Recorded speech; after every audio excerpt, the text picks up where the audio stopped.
మీకు ఎట్లా వచ్చింది సార్ ఈ ఆపర్చునిటీ? అంటే మీరు ఇప్పుడు ఈ సినిమాలో 'పారడైజ్‌లో' పాట పాడడానికి మీకు అసలు ఫస్ట్ ఫోన్ చేసింది ఎవరు? మిమ్మల్ని కన్సిడర్ చేసింది ఎవరు అసలు? అంటే దీనికంటే ముందు దసరా కూడా శ్రీకాంత్ వదిలే ఉన్నారు కదా, డైరెక్టర్ ఉన్నారు. అవును, అవును.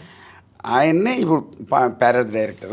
హ్మ్. సో ఆ దసరాలో కూడా నేను ఒక చిన్న బిట్టు పాడినాను. ఓకే. ధూమ్ ధామ్ దోస్తాన్ ఇరగమరగ చేద్దాం, ధూమ్ ధామ్ దోస్తాన్ ఇరగమరగ చేద్దాం అని చెప్పేసి అందులో కూడా ఒక చిన్న బిట్లు పాడినాను. ఒక 2 బిట్లు పాడినాను. ఒక 4-5 ఫోక్ సింగర్స్ కలిసి పాడినాం మేము. ఇక అప్పటికప్పుడు అలా దృష్టిలో పెట్టుకున్నాడు ఆయన. అది ఆలోచించి ఈ సాంగ్కు మరి అన్నగారి వాయిస్ ఉంటే బాగుంటుంది అని అనుకొని మరి నేను కాసల శ్యామ్ని మాయ అంట.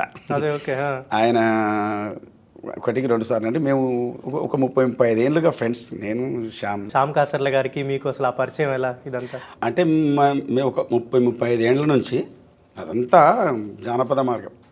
అప్పటి నుంచి కూడా ఈ జానపద కార్యక్రమాలు చేయటం, అక్కడక్కడ ప్రోగ్రామ్స్ చేయటం, ఆడియో క్యాసెట్స్, పొలిటికల్ క్యాసెట్స్ కావచ్చు, డివోషనల్ పొలిటికల్ అంతా అన్నీ చేసుకుంటూ వచ్చిన వాళ్ళమే అక్కడి నుంచి కూడా.